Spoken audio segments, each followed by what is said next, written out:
আজি পবিত্ৰ ঈদ উল আজহা সমগ্ৰ দেশৰ লগতে অসমৰ প্ৰান্তে প্ৰান্তে ঈদ উল আজহা উদযাপন।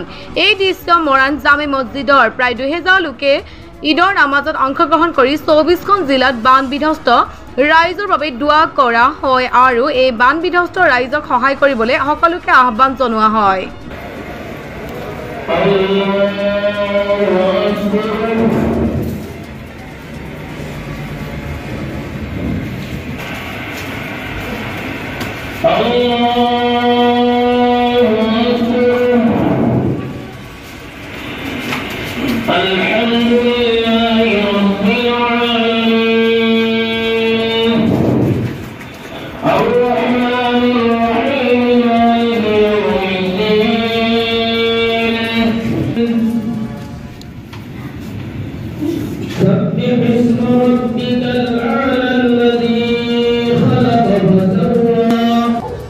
আজি পবিত্ৰ ঈদ উল জুহা মৰাণবাসী ৰাইজৰ হৈ আমি সমগ্ৰ অসম তথা ভাৰতবৰ্ষলৈ শুভেচ্ছা বাণী আমি জ্ঞাপন কৰিছোঁ।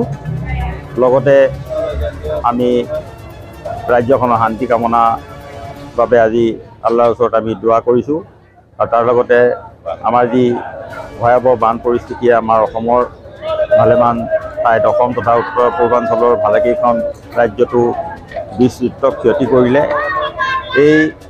তাৰ বাবে ৰাইজসকলৰ বহুত অসুবিধা হৈছে। গতিকে ইছলাম ধৰ্মাৱলম্বী লোকসকলক মই অনুৰোধ জনাইছোঁ যাতে সকলোৱে অলপ এই বান বিধ্বস্তসকলৰ কাৰণে সহায়ৰ হাত আগবঢ়ায়।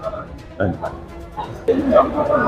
পোনপ্ৰথমে মই সমূহ অসমবাসী ৰাইজক ঈদ উল জুহাৰ শুভেচ্ছা জ্ঞাপন কৰিছোঁ, ঈদ মুবাৰক জনাইছোঁ। আজি আমি খুব শান্তিপূৰ্ণভাৱে ঈদৰ নামাজ আদায় কৰিলোঁ।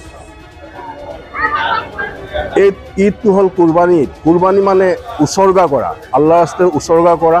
গতিকে এইখিনি কাম, বাকী যিখিনি কাম আছে সেইখিনি কাম অতি সোনকালে সমাপন হ'ব।